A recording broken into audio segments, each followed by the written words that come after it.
I think as parents, when we find ourselves on this path that we didn't expect, that we feel like we don't have what it takes to figure this out, that it is completely out of our wheelhouse of knowledge. What I have found just through our own family's experience, but also through talking to so many other families, is that we do all of us have what it takes to figure this out, and we do figure it out. I remember one night I was lying in bed when Cece was in the hospital, and out of nowhere, this voice that said, "She's gonna be all right."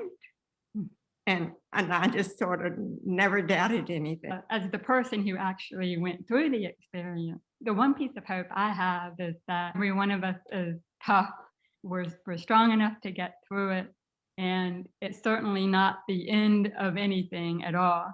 It's just the beginning of a very different chapter that you didn't expect. Growing up as a deaf kid in the 70s, there wasn't the same awareness of disability. There wasn't the same acceptance. It was more like, you're different. That made friendships really tricky.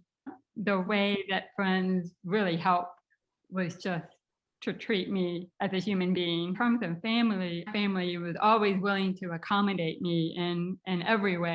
I do remember thinking that I couldn't remember any time in our household that if Cece asked something to be repeated, that we ever sounded angry or fed up. I'm not bragging, it's just that's the way it was, that we never lost patience with her. One of the things that I did within the first week after we discovered what was going on was I called a college friend of mine who I knew just loosely. I didn't know her super, super well, but I did know that she lost her hearing as a toddler and wore hearing aids.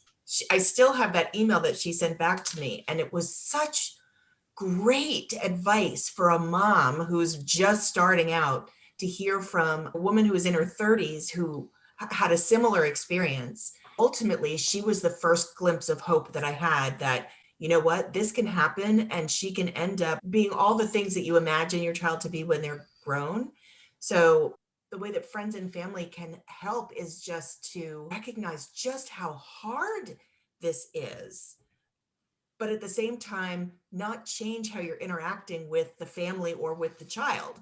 If it's a cousin, they're still a cousin. If it's a grandchild, they're still a grandchild. You just celebrate them for who they are.